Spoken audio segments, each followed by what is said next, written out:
give me gentleness. But then you forget, right, that in order, PVK, you, Hey, welcome. Welcome. Here I am from puppy prison. Say hello to the puppy. Oh, puppy. Yeah, puppy's about to get fed in a minute. But I missed a bunch. I was listening in the shower and then I had to come out here and talk to the wife, and she just went to work. So the freedom when the wife isn't around, you can just get online and talk to all your online friends. Yeah, except I got this. Look. Oh, look at him. I want your attention. Puppy, I want your attention. You can't be given attention because you're a service dog. You're to receive no love so that you can be a good soldier. That's right. You say hi to all the people out there.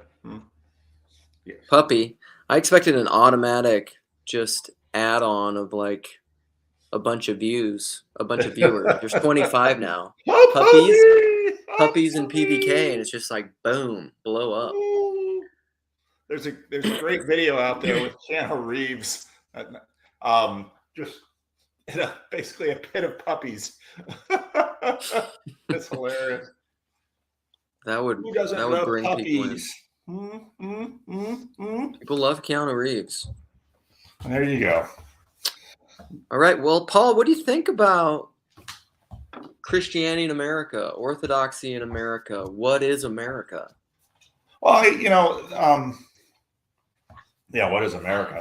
That's a real good question. Now, this is all kinds of things you're not allowed to do. All right. See, this is why I don't do videos at home with the puppy, because he jumps on you constantly. Wrestling the puppy. But now I've got the puppy's food. That's going to distract her. And I can have a few minutes of think space. She's so excited. Best time of day. So this, Christian, great comment. I love it.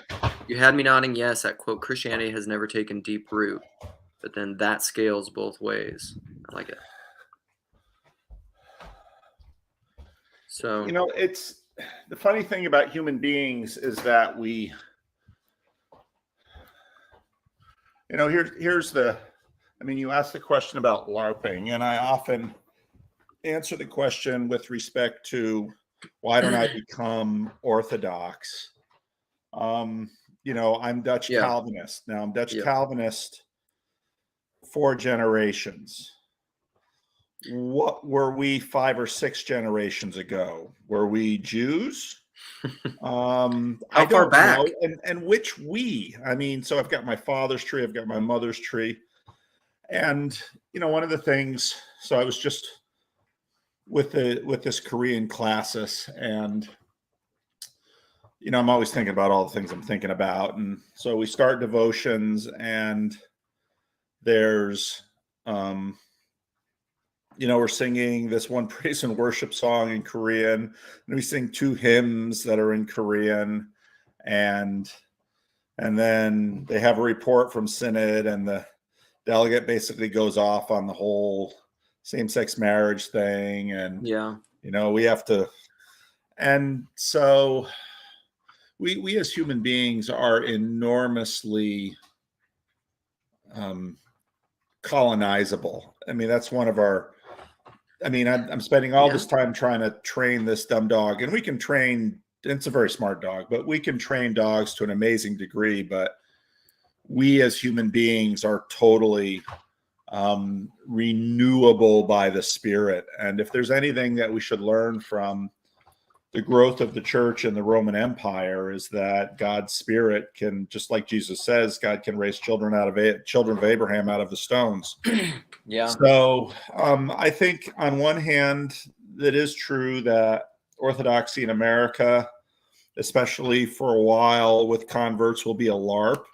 The real question is going to be, in some ways it's, okay, Orthodoxy in America, talk to me after you have 3 or 4 generations of that development, because, one of the right away, the early church had the church in Ephesus, the church in Corinth, the church in Laodicea, and the Orthodox sort of keep that tradition alive, because you sort of have churches within areas, and that's sort of within nations, and so that each church within a nation has its own spirit in a sense.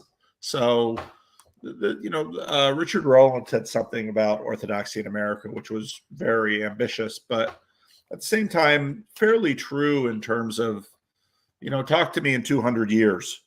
But of course, we'll have to see. So I hold nothing against Orthodox converts in America, and imagining that as sort of a LARP, because that's all you got. That's all you can do. And, but at the same time, I think it's helpful to recognize that it is a short time thing, but that's America for any Europeans. It's a short time thing. Right. So I don't know, man, so many comments. Sure, human beings don't know, dogs do. I mean, kind of. So part of that gets at what I was trying to talk about with Barfield, is that I think for example, I think a lot of cradle Orthodox, and I mean, I've had conversations with Orthodox people about this, and I think they largely agree with me, but there's almost a degree in which cradle Orthodox people who've just been thoroughly ensconced in that tradition, have grown up with it, have loved it and embraced it. They don't, they're in, I was talking about this earlier, in like an original participation.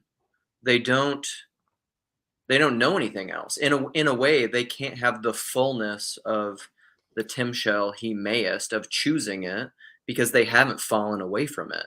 So this dance that we're doing between the individual and the person, and like freedom and what is freedom, like these are questions as old as time, but I think we're working that out right now. And like, that's where this is happening, I think, is in the West a little bit. And so, so in that sense, like I would say dogs know in like an original participatory kind of a way, but they don't know in the kind of way that I'm trying to figure it out.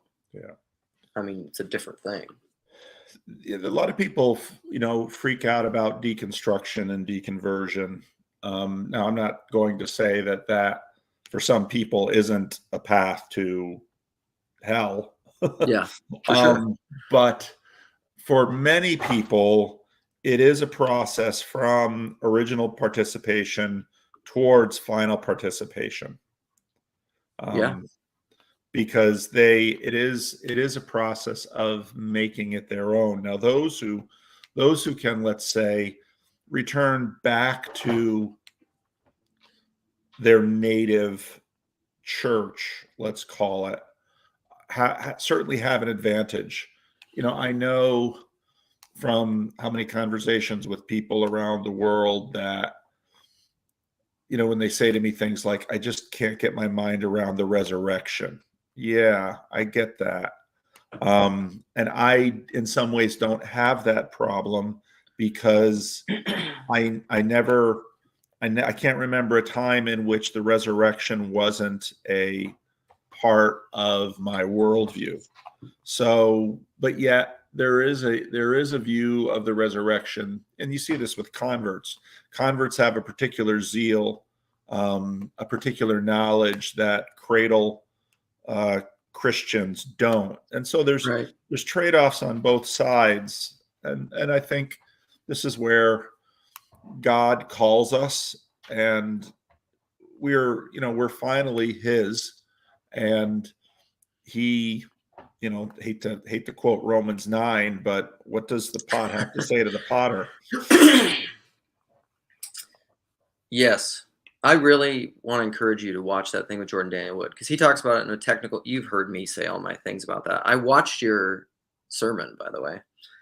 The sermon or the Sunday school class?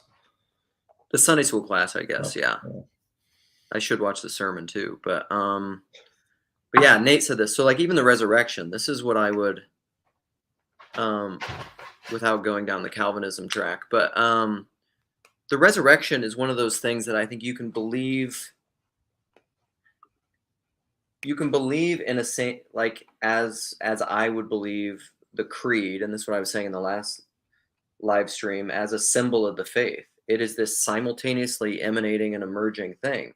So like, what do I? And it's fundamentally mystical, because like what the creed is doing is being like, not here, and like leaving a little bit of a fuzzy middle. And so because like you could just you could unpack the Chalcedonian Nicene Creed forever, and you could write about it forever in the same way people do with the scriptures. And so it's being careful not to hem in those things, because like even what the creed says about the resurrection, he was crucified under Pontius Pilate, suffered and was buried, and the third day he rose again according to the scriptures. That's not, a lot of the ways that people want to talk technically about the resurrection is not in there. So like, what does Jesus's actual resurrection look like? What is a spiritual body versus a physical body? Eating fish, appearing and disappearing in the, like, that's all stuff where like, I'm just like, I don't pretend like I understand that in a simple kind of apologetics kind of a way. Yeah. I really liked the conversation that Nate hosted on his channel with Jordan Daniel Wood and others about the resurrection. I thought it was a good conversation. The resurrection, C.S. Lewis talks about real things. This is part of the reason he eventually went for Christianity instead of a Hindu religion, was real things scale. And so the resurrection is apprehendable at the most basic level with the women outside the tomb. Yeah. But it's also cosmic renovation that can't be reduced just to the physical departure from, one GPS coordinate. And that's where, these most real things then have a gravitational pull that tends to restructure everything around them. And that's the resurrection. Yeah. And so, you're right in that we can't spend, what the Apostle Paul says about angels with respect to the gospel, epithumia in Greek tends to be a negative word often with Paul. It's over desire. It's succumbing to our desires. But then he has this interesting phrase where he uses it of the angels. And this is how they feel about the gospel. The angels can't stop looking at it in a sense. And this week I'm preaching on Colossians 2 about, which is the end of Colossians 1 going into Colossians 2, which is an incredible passage. And I'm really racking my brain how to communicate this to the dear saints at Living Stones who aren't particularly esoteric. They're fairly straightforward people. But this cosmic Christ that inhabits the world, and how Jesus basically colonizes the principalities and powers.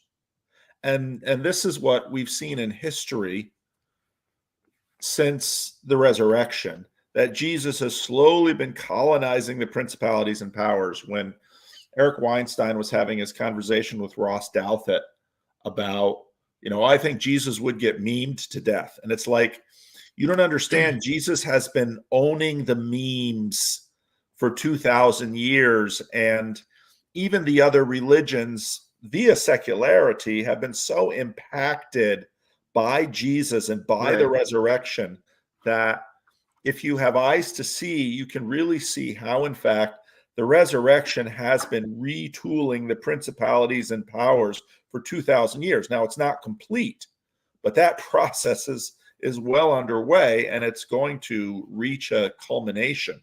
So, yeah.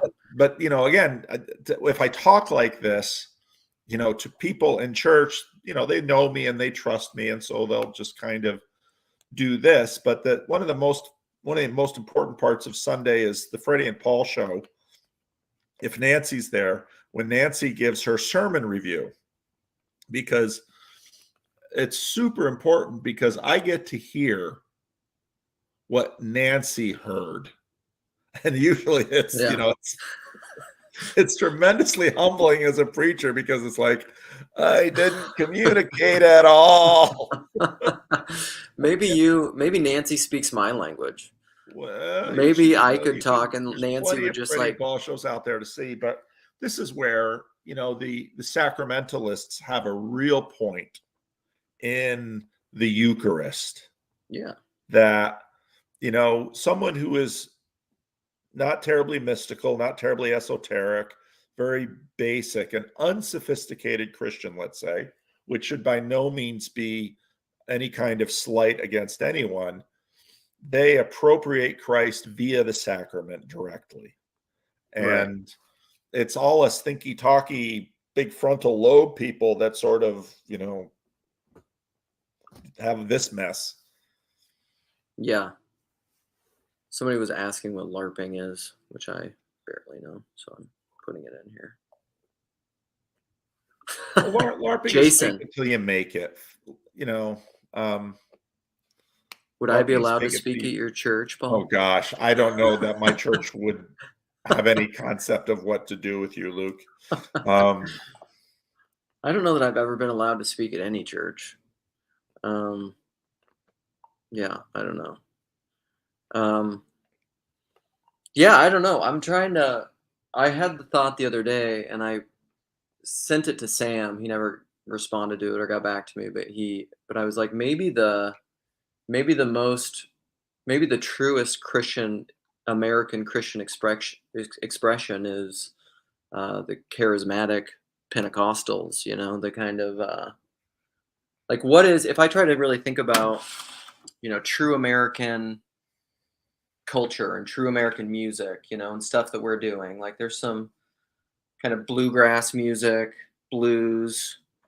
We have a lot of entertainment and musical things, but then like with church, I don't know, I equate kind of the South Appalachia snake handling charismatic movement as being kind of like a strictly American phenomenon. But well, I think that's right. I've been reading this American Nations book, which has been really interesting. Mark Lefevre recommended it to me, and it's been a fascinating Navigating book. Patterns. Navigating like Patterns. Subscribe.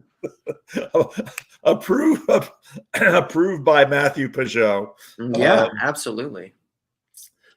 And I think you're right in that in many ways, Pentecostalism, I think, is America's contribution to world Christianity. And, it arose. What's really interesting about that is that America was, in the 18th century and 19th century, the most, with possible exception of Germany, the most modern country. And Pentecostalism is just an FU in the face of modernity. It just isn't taking anything from modernity in some ways. Well, and so like this comment, I want to get your thoughts on this, because this is my buddy Jason and Cal. He and Cal and I talk a lot, and Cal's been meditating on this about Jason, because Jason's background is more kind of like Pentecostal, charismatic, and to the point of what he's just saying in this comment, Cal will often say like the kind of Pentecostals or charismatics are almost like fundamentalists that are like going out to Walmart and trying to do faith healings and getting people to walk.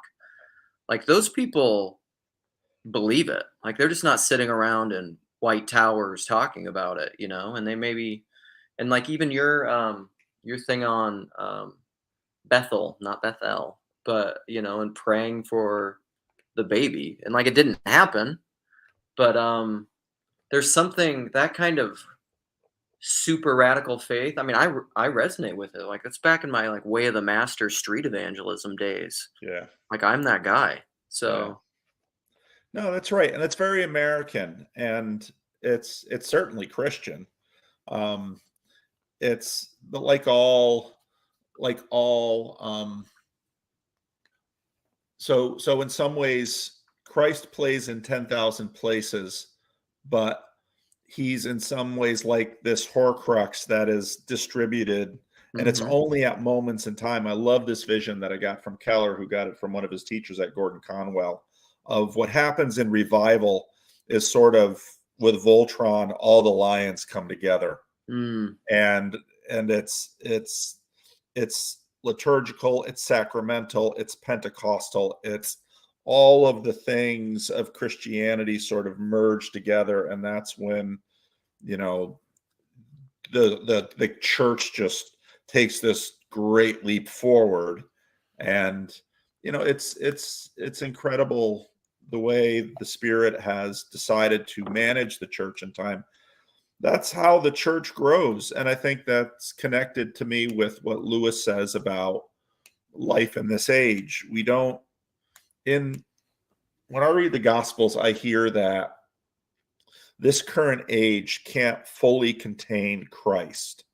And so we see parts, and he continues to conquer, but it's not until the next age that, in a sense, things really come together. Now, what God will do with all of that, none of us can know or articulate, but that.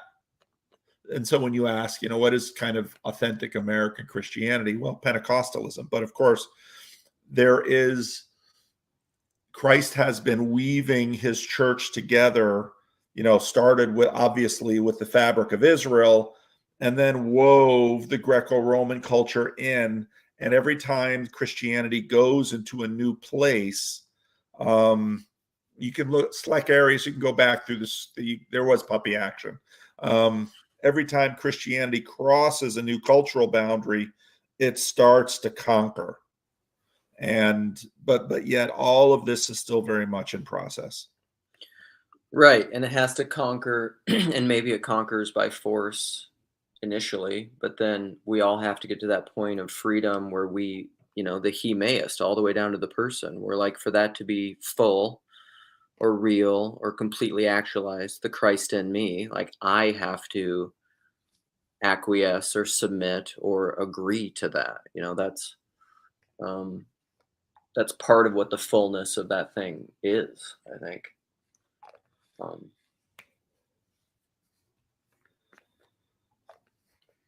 Yeah.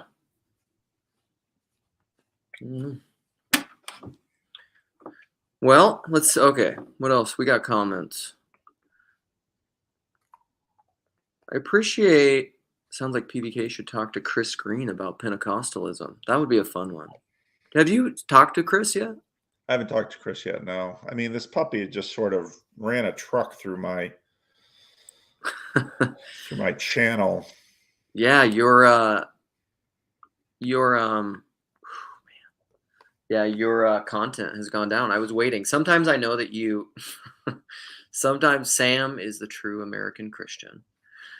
Sometimes I know that you'll release your podcast on Apple or something like that. So then sometimes in the morning while I'm making coffee, I'll look to see if the podcast form is out first. But just this puppy, he's ruining our community, really. Well, and it's really, you know, it's really about the wife. I mean, this was her project, and I got to support the wife. You know, it's what you know that. I do. The only reason that I've done 2 live streams is because my kids are at school and my wife is out of town. So that's why I'm doing that right now. But I should probably go soon, because I should go be doing other things too, because if I don't do some of the things that I'm supposed to be doing, and then she's like, "Oh, what did you spend your time on?" And then she finds out I did like multi-hour live streams. Are you talking with those randos on the internet? Yeah, exactly. We don't think about the Roman Empire. We think about randos. Yeah, there's something, I don't know. We were talking about this too recently, because I've been doing more thinking about this little corner of the internet and what it is and what I've been doing, paying attention to this for like the last however long it's been, 5 years, and it's this ongoing discussion. I brought this up in Estuary, and contrary to what all this means, like I used to be kind of Luddite inclined, and I still have those inclinations. Like I'm strongly considering getting a dumb phone because when I get a new phone, and just trying to integrate more of this into my life. Like the way that I always illustrate it is my wife and I talk about these Venn diagrams of life and where we have all these circles and we need to bring those together because sometimes it can feel like you can't have a circle that's way over here that is taking up a lot of your time or else it just becomes impractical or inefficient, and so you got to integrate a lot of these things, whether it's kids and school and their activities and church and work. You got to bring these things together, or like online little corner life.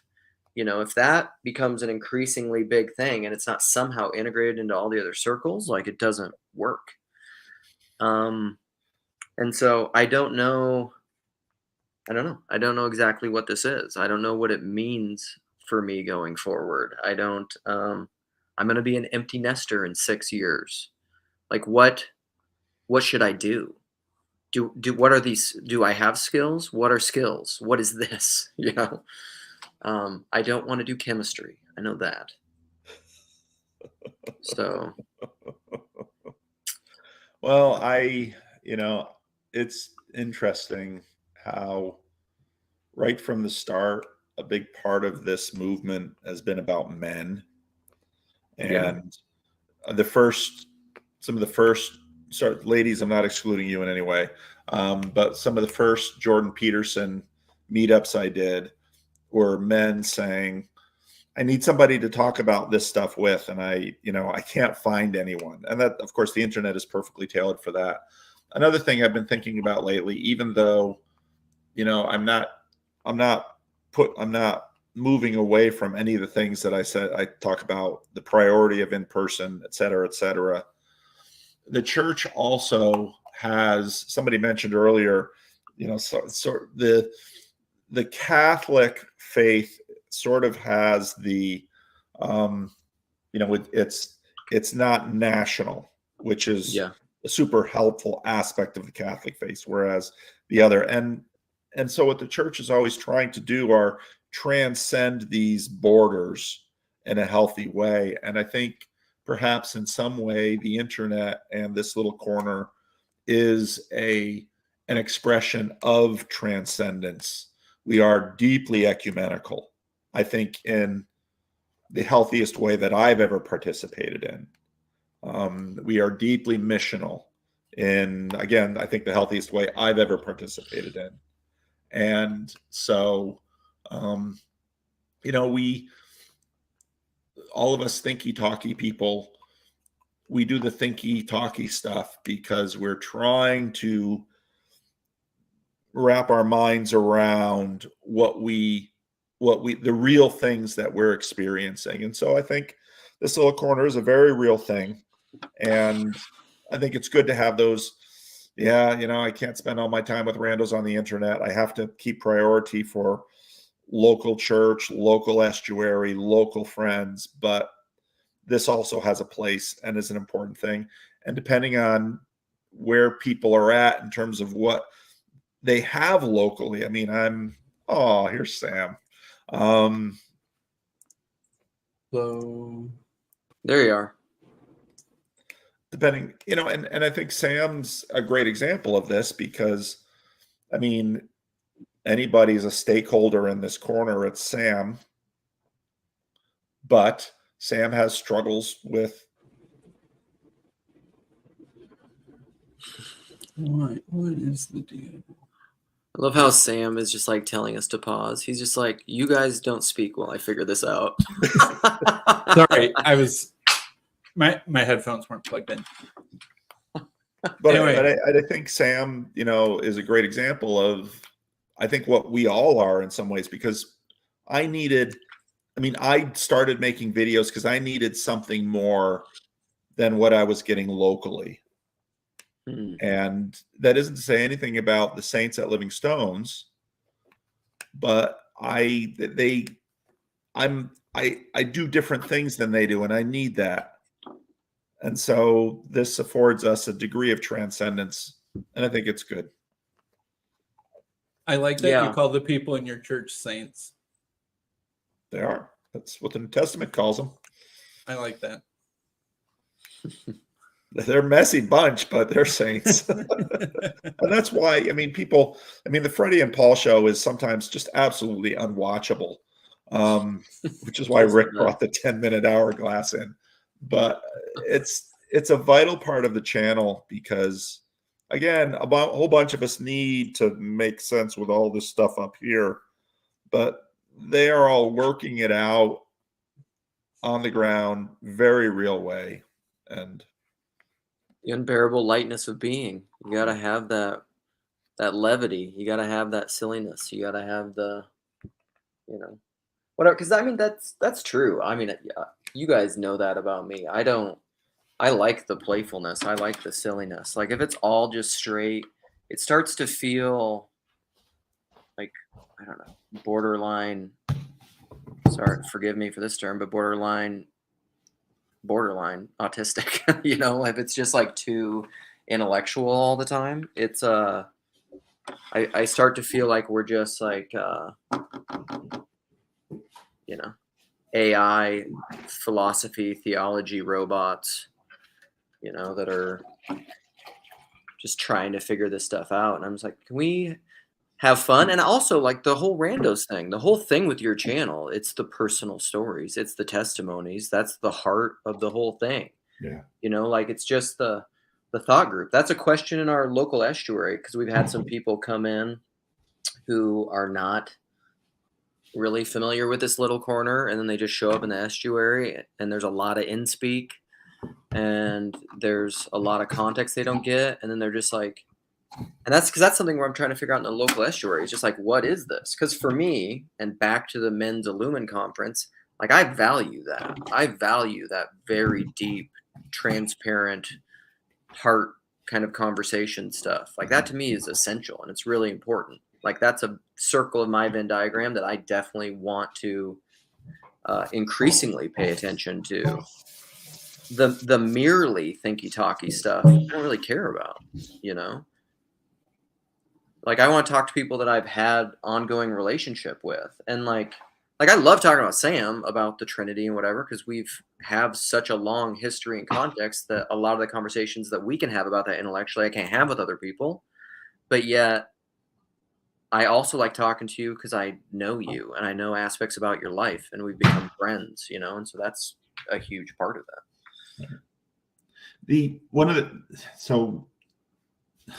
At my council meeting, one of the elders basically, named the elephant in the room at Living Stones, and she's like, when are we going to talk about the fact that we don't know if we're going to be around 3 years from now? It's like, and so then they kind of trotted out some ideas that church members always trot out when they want to rescue the church from decline, and none of which work and probably shouldn't be tried. And so then I said, well, there's one thing that I think we could try, which would be very appropriate to everything, which would be the Sunday school class. For as much as I love it and as much as the people who show up love it, is, has 3 to 5 people in there and isn't necessarily getting us, isn't exactly missional in the kind of way we probably need it to be right now. So what we're talking about is having at 9 a.m. estuary every week before. So worship is at 11, and then estuary would be at 9 o'clock. And I don't know how that's going to go. That's going to be really interesting to see. On one hand, 9 o'clock on a Sunday is kind of a prime time for a lot of midtown young yuppie types. That's yoga class. That's yoga class. That's exactly right. So I'm going to go head to head with yoga. That's what you're doing in church anyhow, right? It's yoga. And that's what yoga means, right? So it'll be interesting to see the way that experiment. I have our estuary meeting tonight at Living Stones, and really looking forward to it. Every time we do it, it's just like, Wow, this really works. This is amazing. Keep talking. I got to get the dog. Yeah, Sam. What brought you in? Your message. But oh, oh, that thing. That thing. We had a record number of people at the Chicago Estuary meeting last week. Which is 15, I think it was. That's really like it's starting to get like at that point. It's hard to have one group discussion. Hi, puppy. I'm not supposed to like you because you're making it harder for Paul to make videos. Yeah. I hate you, puppy. You are pretty cute, though. She's very cute. She's very cute. No, I had a yellow lab growing up. I still have a soft spot for labs. I'm mostly not a dog person anymore, but you can't have a dog at your house, Sam, so that when I come and visit, I can stay with you. Right. I'm allergic to dogs too. If you're allergic to dogs, yeah. Yes, dog allergy people. And like, there's just some weird thing in our culture about dogs at the moment that's getting a little out of hand, I think. But that doesn't mean that there isn't that they're more valuable than people. They're baby replacements for too many people. And my town is just having like the biggest argument ever, and it's not over like, I don't know, LGBTQ stuff or culture war stuff. It's over whether or not we should have the park next to the elementary school be a dog park or a people park. And that is bringing up feelings that people did not know that they had in themselves. Wow. Because some people are like, oh man, my dog would never hurt anybody. It can be next to the elementary school. Like my dog is this perfect, wonderful Rousseauian, farting rainbows thing. And then other people are like, kids are more valuable than dogs. We should kill all the dogs before any human gets harmed. What are you doing? Putting it right next to the elementary school. Yeah. There was a disagreement and it got dialed up to an 11. It's the same 2 years ago used to say often. This disagreement, because it's like puppy feelings versus baby feelings, and that's a really strong source of disagreement.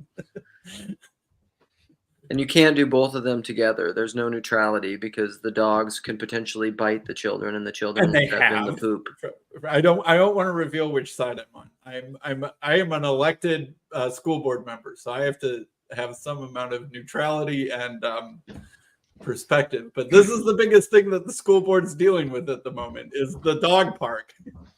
And truth be told, dog parks are all dogs behaving badly.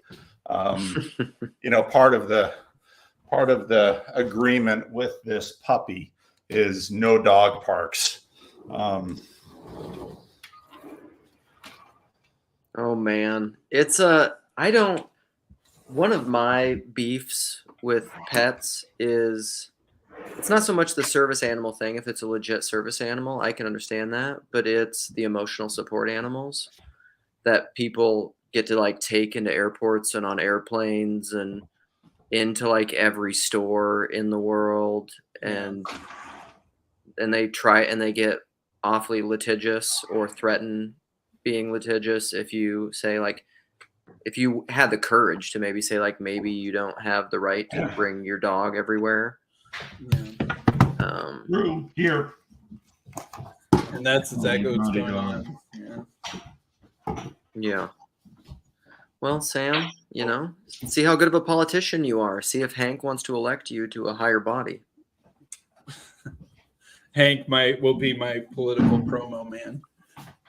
Did we figure out whether Western converts to Orthodoxy are LARPing? What is that, Paul? I don't know. The puppy found it in my son's stuff. It's kind of a shark. Is it a hat? A shark I think hat? It's a hat. I think it's a shark hat. So I think you should, keep wearing it. That will definitely, it helps with the LARPing theme. I don't know. It somehow looks like a LARPing wizard hat. The Pope hat is a fish head. Oh, man. Rick showed me that one. I think we decided that everyone's LARPing. Well, what is LARPing? Live action role play. Yeah, exactly. But what like before we say that Orthodoxy is LARPing, what is LARPing? I think to some degree, I think another way you could just say it is fake it till you make it, right? Yeah, but like LARPing, they're not expecting to become a wizard. You right. Maybe. Maybe they are. I don't know. I mean, I've never been deep into the LARPing. Wait a minute. This is why I joined the church. Is that not the end? We don't get to become wizards? I thought the New Testament language is you put on Christ. Yeah. And there's an element of there's something of LARPing in that.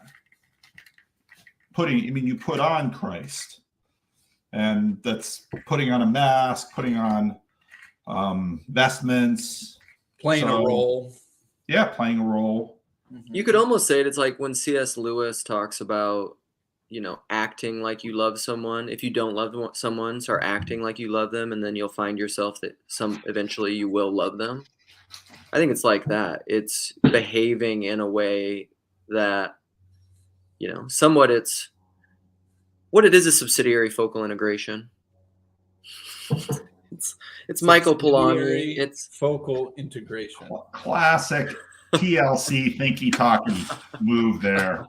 But it's like, I think it's the habitual learning of any practice by attention and focus. And so like you act in certain ways, and then those things become habitual and you build neural networks, and then you subconsciously act those ways.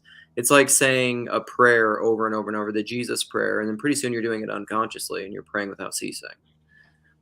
But LARPing, so there's an element of mutually agreed upon pretend, right, in LARPing, where it's, as Vervaeke says, serious play, although maybe it's not even serious. I actually don't like serious play. That's not my favorite Vervaekeism.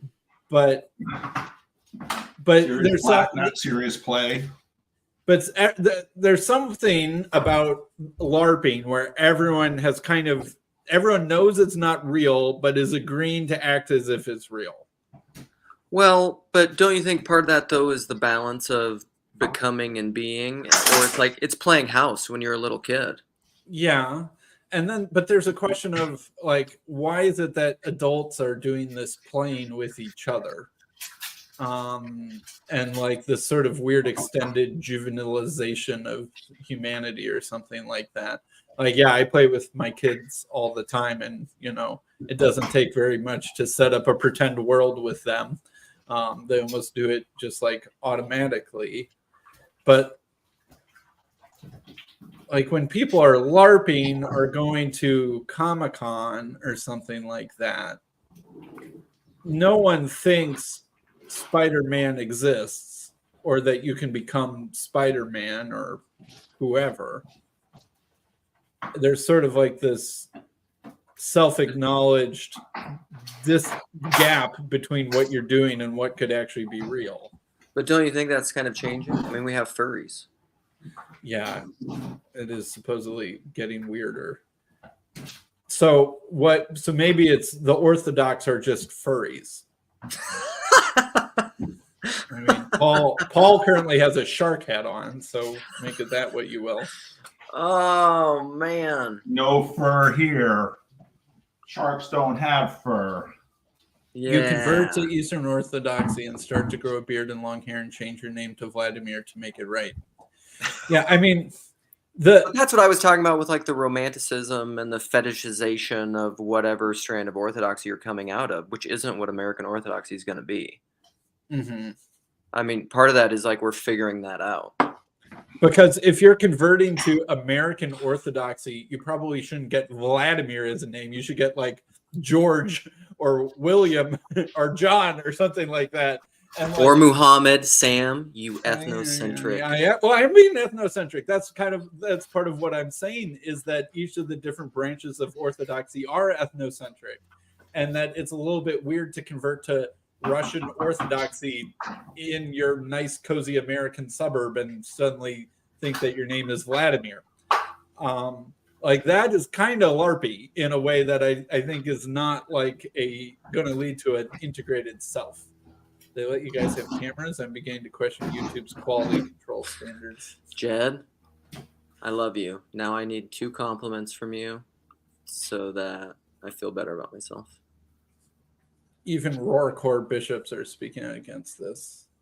Well, I'm not quite changing your name to Vladimir, I think. So, like for me, for example, that's what I did with my priest, because you could come into the church and just be like, well, what's your baptismal name? Which, you know, if you don't have a Christian name or something, you could do a little bit. But then my priest was like, how about we go with Luke?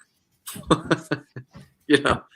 And do you get to pick your own name when you go through this process? Now we're talking. There's something weird about self-naming that is sort of related to like trans questions also. And like trans could also be brought up of, is trans a LARP? You know, right. Are you LARPing as the other gender? And like Sam, you're so much fun to talk to. You light up my life. Basically, Orthodox is trans, is I think what we figured out. Orthodoxy is trans, and Orthodox are furry trans. Furry trans, yeah. I think that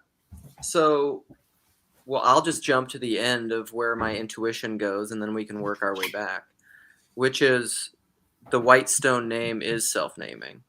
Self. Puppy.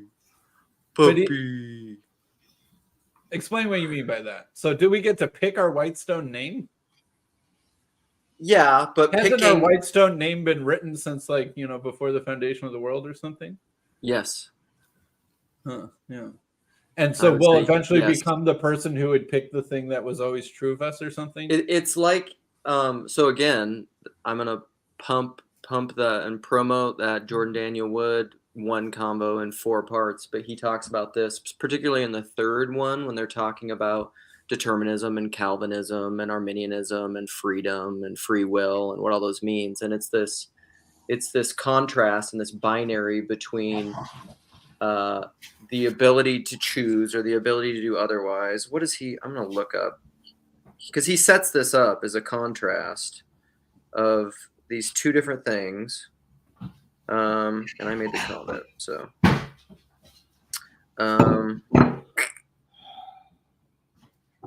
didn't I? Dang it. But essentially, yeah, it's the idea is that it's not, we all know at the end, like in the final analysis or in heaven or whatever, there isn't the freedom to choose contrary to your own good. You know, like we're not gonna be murdering each other in heaven. Jesus doesn't have that freedom. So like when you choose in the end, when you choose your real name, you'll just see it for what it always was, which is what you always were. I'm picking up what you're putting down. Yeah, that. Yeah, in our fully theosified will, we pick the name for us that's always been true. Grail Country left a long link. If God is going to deify everyone anyway, why not deify everyone immediately? Who said God was going to deify everyone? Remember, I'm still an annihilationist over here. You gotta get deified or you can't last forever. That's why. That's what. Also, that conversation is really great on universalism and why it's. Yeah, I should probably talk to Jordan Daniel Wood about that. One nice thing about having Jordan Daniel Wood on on your channel is that his videos have a long tail time. What's that mean? Like a lot of videos, I bet Paul knows what I'm talking about. You know, like 3-4 days, and then they plateau, and then like maybe like 1 view a week or something after that. Because your regular committed excited listeners listen to it, and then it's basically done. But then some videos have a perennial shelf life. And what's weird about my Jordan Daniel Wood videos is like they have this like constant slope of viewership over time. It's not like he's talking at a deeper level that applies to more than just the flavor of the moment instead of YouTube. Yeah. Because authors, my Tom Holland videos are the same. Huh. Not the ones that Tom Holland is on, because books work at a different speed than videos. Yeah. How about my conversations with you guys? What's their blowing up? I'm making bank off you, Luke. bank. The high peak, quick plateau, because they're this little corner of the internet is all over them, but then they move on to the next thing. But no one else cares.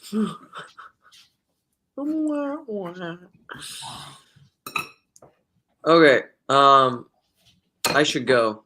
And do you have? I don't think anyone else has privileges, do you? I should get to work anyway. Okay. And Paul's got a puppy. But what is America? I still want to talk to Richard Rollin about what is America, but he would be a great person to talk to about it. It's an ongoing question I don't have. It's the way I would probably summarize it, and I was talking about this earlier in here, it's the vanguard of the evolution of consciousness in the person. And I mean, and it's where we're figuring out that balance of what we were just talking about. Who am I? So, what do I want? What is my name? It's part of being an American. Only Americans think that we're at the vanguard of the center of the evolution of consciousness, but we do think that. Sorry, Canada. This isn't you get to contribute sometimes, kind of. But Canada's in it. It's the West. It's not even like it's not American exceptionalism. And like, I mean, I'm not all a fan about American of the military exceptionalism. You don't need to be a fan of the military-industrial complex to be an American exceptionalist. Yeah, I think that the essence of American exceptionalism is this idea that like America has some unique relationship with the instantiation of progress. And so even the people who think that, oh man, I'm so enlightened that I realize the evils of the military-industrial complex, I'm going to end the military-industrial complex by instantiating the good moral progress in America that gets rid of the military-industrial complex. Yeah, we might have to fully embrace that Christianity. Somebody said earlier, like I guess Dave Bentley Hart said it, like something like Christianity has never made it to America. Yeah. We might have to embrace the fullness of that whole seed going into the earth and dying to embrace the fullness of what we are. There's so much interesting about America's story. It's so Exodus-like in a lot of ways. I mean, the symbolism of crossing an ocean from the old world to the new world, right? That's, it's like Exodus, it's like baptism, it's like going through the Red Sea. The fact that we even use old world and new world is like a very New Testament interesting sort of language. There's so much interesting about America's story and self-identity that sometimes I think we forget, and we forget to give ourselves credit for. I mean, we are the new Israel, right? Obviously, duh. Not like in a British Israelism sense. That was a weird way of answering that question. Or a Mormon sense. But I would love to talk to Richard Rollin about this stuff. And Pajot is not the right person to have the conversation of what is America about. Oh. Because Canadians, I'm sorry, Canadians. I think Sherry's out there listening. I'm sorry, Canadians. You just have a little chip on your shoulder when it comes to this topic that is a little bit hard to, is the only nation with no national identity because it's not a people. And there's, in this way, the project of America necessarily mirrors the church. I think that there's something very right about that. That because America is somehow ethnicless and it borrowed that idea of being ethnicless from Christianity, and that's another deep, interesting part of this whole thing. So, and there's we gotta figure out some way to maintain it. I mean, it's all unity and multiplicity without like turning it into a nothingless liberalism monolith. You might say e pluribus unum or something like that. Out of many, one. Right? America's always been aware of this fact of itself, that it's like trying to do unity in some sort of weird kind of way. But anyway, I think that America's super fascinating. I've been reading the Little House on the Prairie books with my kids, the Laura Ingalls Wilder books, which are way better than I thought that they were. Yeah, South Dakota. Like, South Dakota never seemed more interesting and dramatic than it does in these books. I mostly thought South Dakota was just boring, but apparently it can be fascinating. Have you ever been in a whiteout, Luke, where it is so windy and snowy that you can't see anything? Yeah. Do you not listen to my stories of my childhood that I tell you? No. All right. Tell me about being in a whiteout. You need a new channel, Luke Stories of Childhood. So it's it's definitely a phenomenon. So the thing that's different, I mean, people talk about Minnesota and it being cold, and it is, particularly when you get in northern Minnesota. But the difference with Minnesota and South Dakota, or North Dakota for that matter, is that you get in the middle of winter when it's -50, you get 50-mile-an-hour winds, and there's no trees. Mm-hmm. And so that's essentially what happens. Snow is just being like, it's like a sandblaster, a right. giant frozen You have sandblaster. super cold snow, which is like sand. I mean, it's not big, fluffy, wet stuff. And then you get a 50-mile-an-hour wind that just blows. So, like, the story I'll tell you is there was one time I was going to school with my brother, and this would happen regularly, and I lived 7 miles outside of my town of 800 people. So you are from Little House on the Prairie. This is you. Yeah, like I always tell people, I grew up where Kevin Costner's Outpost was in Dances with Wolves. Like that was filmed 15 minutes from my house, probably.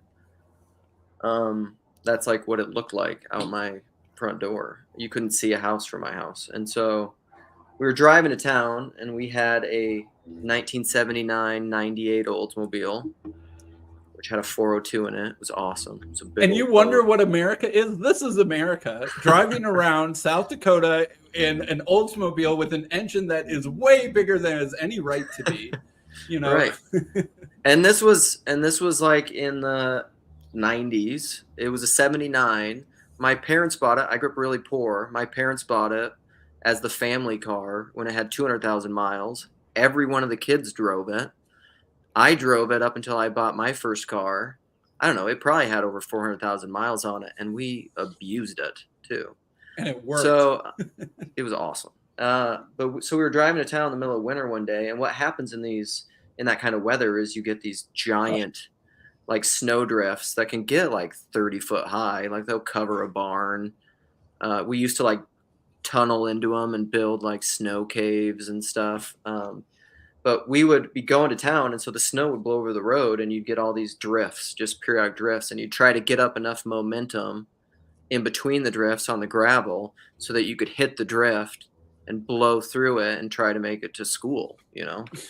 And one day, though, it was a particularly bad day. I don't know. We always used to joke because our superintendent smoked that like he'd cancel school only if he couldn't light his cigarette with a blowtorch. And we were going to school one day, and I couldn't drive yet, and my brother was driving, even though you can drive when you're 14 in South Dakota. And we got stuck somehow. You know, it was rear-wheel drive, and the drift was too big, and we got stuck. And so then he takes off to the nearest neighbor house, which was probably a couple miles away, just running out along. And you have to learn, you have to follow fence lines because you can get lost in a whiteout. Like if it's blowing, you go out there and you have no idea your orientation. You can't see anything. And then you just wander out into the prairie and freeze to death. Yep. Yeah. And so he was running the fence line, you know, probably with not nearly enough clothes because it gets real cold too. And somehow made it, but he must have called back to my parents' house because then my dad eventually comes with the tractor and he's just like scooping out the car and dragging it home, you know, through the snow drifts. But yeah, it was a regular occurrence. That's what dads are. That's what dads do. Yeah. My dad was hard. Like he used to we had a open cab tractor, and he used to have to go roll out bales and feed and calve during all that all winter long. I mean, it's hard country even now. You know, it's the West. So it's my story of whiteouts. There, at least we figured out what America is. I mean, it can snow in Chicago, and it can blizzard and snow a couple feet in a day, but I've never been in a whiteout. Like when I'm reading this book, I'm like, I've never experienced that. So yeah, it's quite a phenomenon. I mean, there's a lot of, it's a weird place. You know, I was always weird there. As I've said many times, my dad used to say, "Who sired you, boy?" Because I was a weirdo growing up there, if you can imagine. But then going back, like I went back for my 20th high school reunion, and it was weird. I hadn't been back in 15 years. What was it like? Oh, man. Go shovel the walk. I want to talk about Owen Barfield. I wasn't doing that then. Well, you were doing it. What you were doing, whatever was pre-Owen Barfield. Yeah, I was doing something. So yeah, I mean, you fly into Rapid City, which Rapid City's a small town. I don't know, it has 80,000 people or something on the like big city in the Black Hills, where Mount Rushmore is, Sturgis Bike Rally. And then I got in a car and I drove to my hometown, which is like 90 miles east of there, north of the Badlands. And it's such a weird phenomenon. It's like a ghost town. It's like there's no one there, because there barely is. I mean, it's just a tiny little town, and there's nothing around it. Like if you drove north of my hometown, like there's nothing until you get to North Dakota. Like there's nothing up there. There's not even towns or anything hardly. It's the kind of place where like having frequent, like you can run out of gas, because like there's not frequent gas stations everywhere. There's just nothing. And then culturally, it's just a lot weirder, you know, like, and there's a lot of like old school kind of masculine bravado, you know, it's just very Wyoming, Western South Dakota, Montana, small town, middle America, you know, and I come back like, you know, from big city, Minneapolis, like wearing my custom made fanny pack with like a pink shirt on probably. And they're all just like, oh, here he is, big city man, getting a head shaking. Yeah, and well, it wasn't even that, you know. And then they're just like, there's stuff. I'll tell you more offline stuff. There were some pretty hard things that happened too there, but anyhow, it was interesting. It's fun to see people. It was a weird experience. It took me a long time to process it. Yeah. I mean, I have a high school reunion every morning when I go to drop off my girls at kindergarten. You know, about all the same people. About a third of the parents are, you know, old classmates or siblings of classmates or something like that. Wow. Yeah. Well, I mean, and that's how it is. Like there, a lot of my class still lives there or lives close by. You know, basically, or at most they like move to the really big city to Sioux Falls or something, or Rapid. But outside of that, I think probably like me and my best man are like the only people that moved further, or one, you know, some of the few. So it's funny. That's what I've always felt in between two worlds, because I'm wired the way that I'm wired. I like Owen Barfield. I like intellectual conversations. I've gone to school, but I'm very, you know, my upbringing and history and family is all very, very less than blue collar, you know, almost. No collar. Now you're talking to randos on the internet. See what that leads to?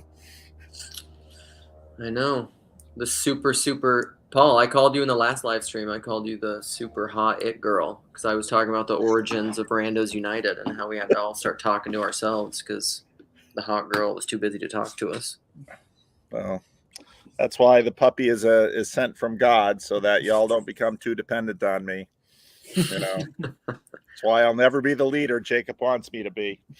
Oh no, has Jacob really? So I haven't talked to Jacob in a long time, but I haven't seen him around. He's left us behind, right? He couldn't co-opt us for his political stopping World War III.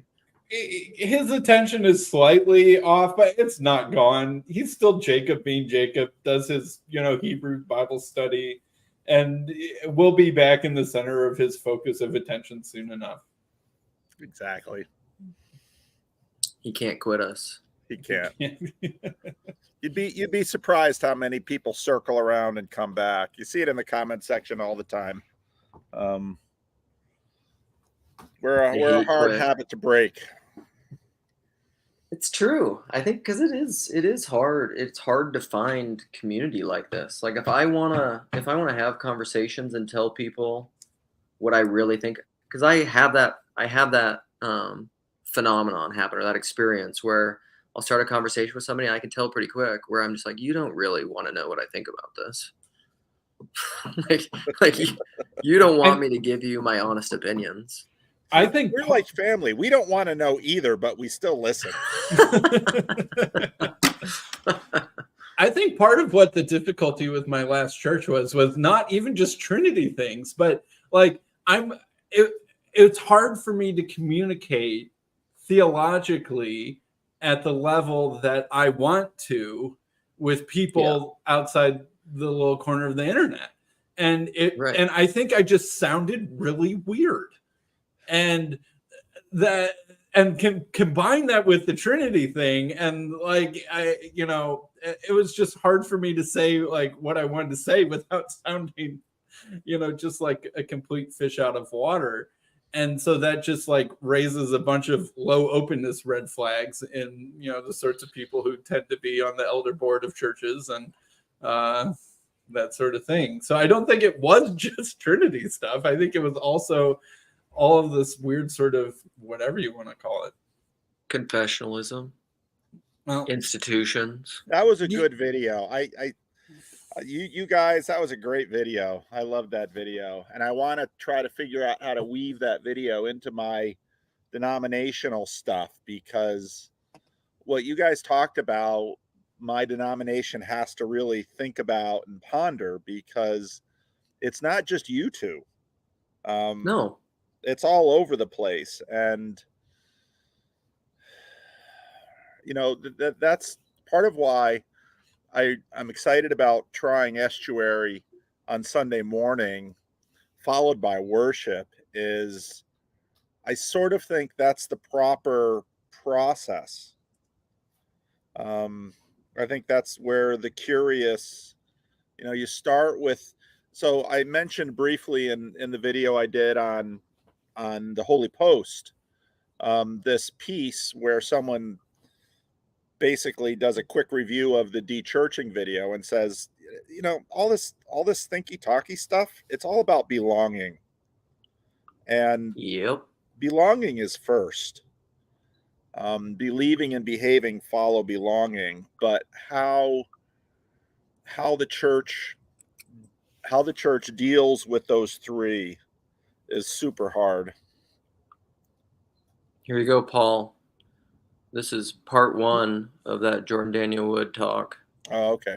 Because he talks about this stuff too in a way that's technical and more read and better than I can. I mean, you've heard all the stuff I have to say many times, but I mean, Sam's difficulties just haunt me, and it's, and I wind up with all these very conservative people in the Christian Reformed Church who sort of want to really hammer the confessional subscription thing. But the irony is that many of them aren't Cradle CRC people, which is super interesting. Eastern Rite evangelicals, the Dutch Rite evangelicals. Well, it is that, I mean, we've already talked about this, but that's the way that you can transcend being an ethnic church. A way, I'm not saying the way, a way that you can transcend being an ethnic church is to be very propositionally focused. And that's what attracts people to it. Is like, I think those people got it right. That resonates with me. I'm going to go over with them. And that does work to some degree.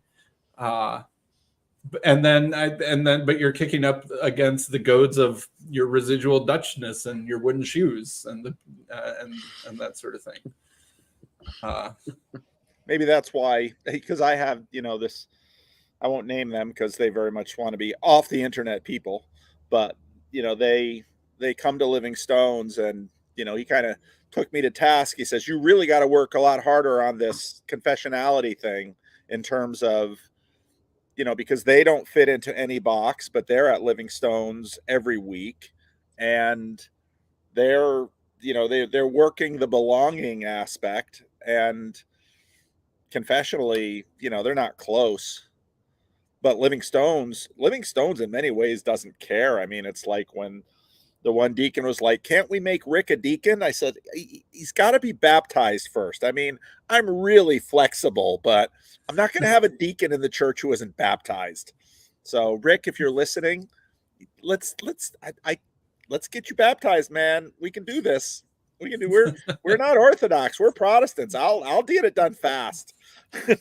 And I mean, well, another thing about the CRC is you guys have really long confessions. It's not like a 10 bullet point list. You got these like things from Dort and other weird Dutch, Belgian names that I can't remember and pronounce off the top of my head. Guido de Bray. That are like pages and pages and pages and chapters long worth of confessions. And like, when's the last time that was sort of like gone through? You know, it would destroy the church. You're right. And a lot of it, I'm sure, was, you know, a bunch of well-meaning Dutch people in the 17th century best attempt at being eternally relevant. But it's hard to be eternally relevant. And I'm sure a lot of it doesn't make contextual sense anymore. Probably some stuff about relationship to Catholicism or all sorts of, or, you know, church-state questions or all sorts of things.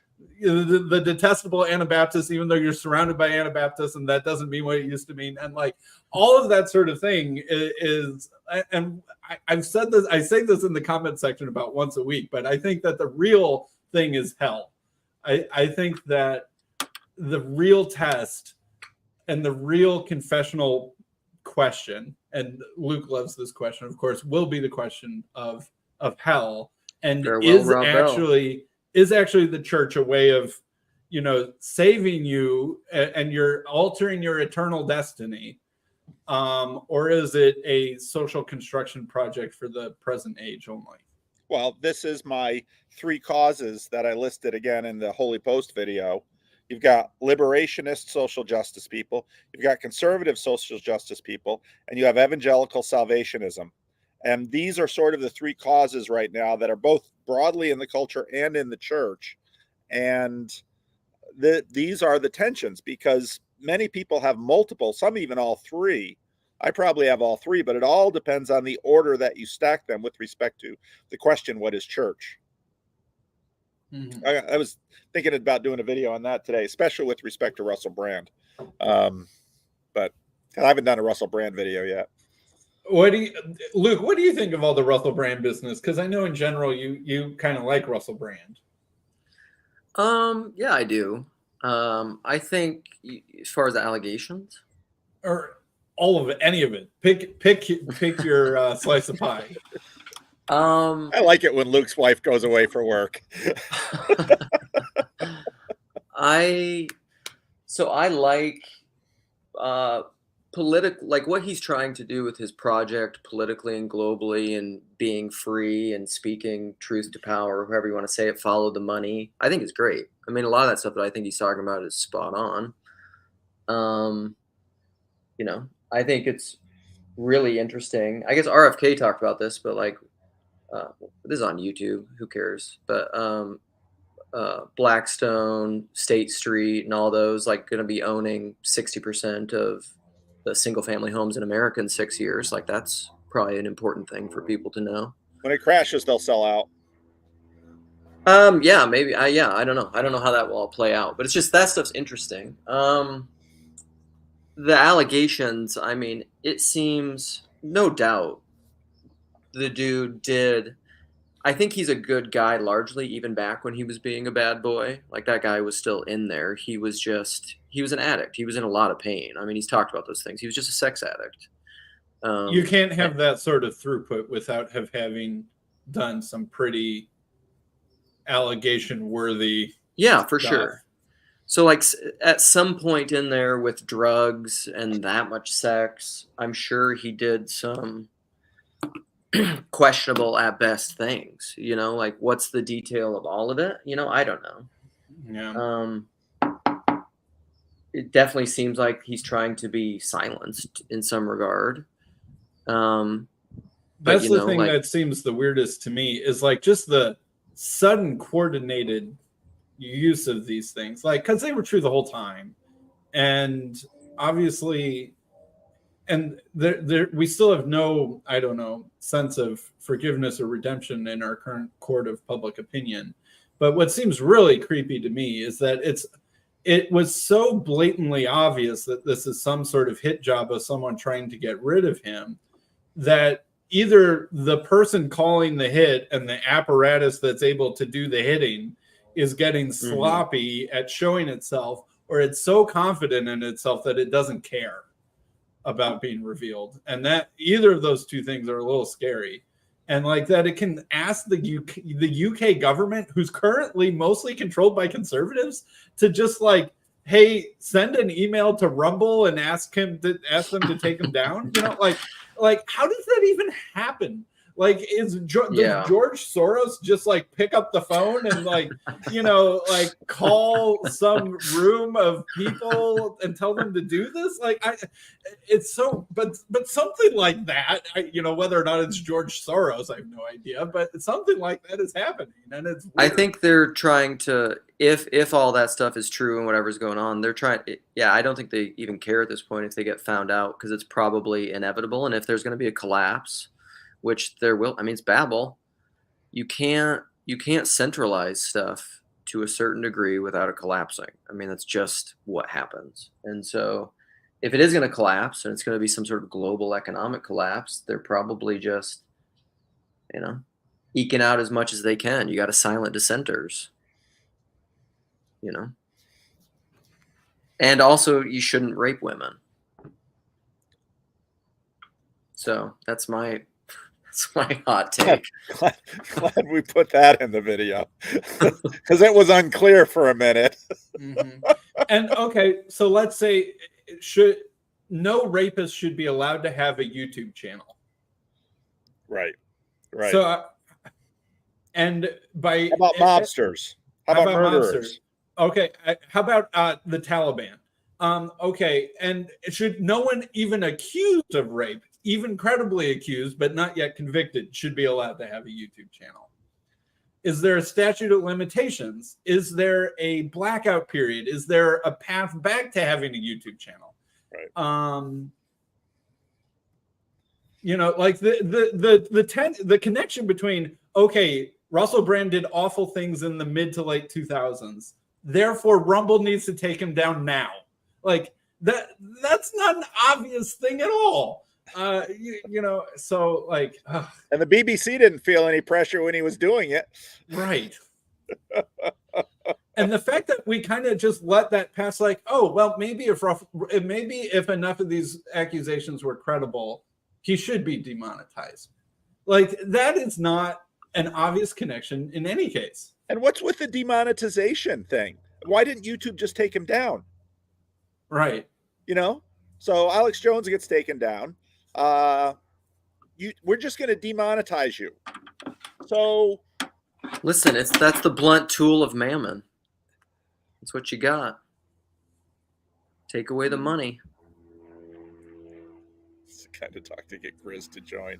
But Grizz got to be careful, because Grizz doesn't want to get demonetized, because, you know, at 1,100 subs and 200 views per video, boy, he's raking in the AdSense like you wouldn't believe. Yeah, it's got to be just dollars. So many individual dollars per video. That's right. I don't know. This feels $5 per 1,000 views. Let's say this feels like a serious question from Grizz, but I don't know. I don't know anything about this. He says, "Buy me a coffee." That's really what it is. He's making a Starbucks a week. Poor Grizz. There's so many commercials on Brizz's. There's so much branding on Brizz's. I just zip now to like 2/3 through to finally get the sermon like a good Protestant, and then there you go. I skip the singing. You don't need all that mind control. Skip the collection. You know, that's what I do with Grizz's channel. What in the world is the connection between the 2012 Olympic ceremony and Russell Brand? Where even were the 2012 Olympics? Was that in London? It's a pop quiz. Yes, 2012 was in London. Come on, Sam. Can't you see? It's obvious. Was Russell Brand in the 2012 Olympic ceremony? Did he have some role in the 2012 London Olympics? Does having a YouTube channel equal him in voice? Don't you remember that ceremony in London? You have not watched enough Grim Grizz. There was something about the Industrial Revolution, and then the Bean played that Chariots of Fire song, and there was the Queen parachuting down, but that's all I got. There you go. You're on the right track. I don't know what that has to do with the current Russell Brand situation. For those who have eyes to see. I think the only solution to that level of corruption is non-participation. I mean, it's a hidden life. Like, but we're currently broadcasting on YouTube. Does that count as participation or not? Well, that's probably what he means by pushing the narrative. I don't know. You brought it up. I don't. This is why I'm an anarchist. I don't like to participate in politics. You're an anarchist now too? I was the original anarchist. I was talking about anarchism before Nate was. Oh. Okay. I have to go. All right. I have to talk to Thomas in 15 minutes. Thomas? I don't know how he's going to be in the German festival, Breakwater Festival. And I did a conversation with him already on the channel. Okay. And he's had to cancel twice because he's doing chemo, and boy, I really feel for him. And I don't know how the conversation's. I'm going to try and do this conversation. I'm hoping my son wakes up and can keep an eye on the dog, because this is what the conversation is going to be. This is what the conversation is going to be like. So, I mean, and I won't do a Randos conversation like this, because there's too many holy moments in a Randos conversation where people are opening their soul, and I got to watch the dog. So, all right. Well, thank you both for jumping in. All right. It's always great to see you guys. I miss you guys. Same. All right. That's it, folks. We done. All right.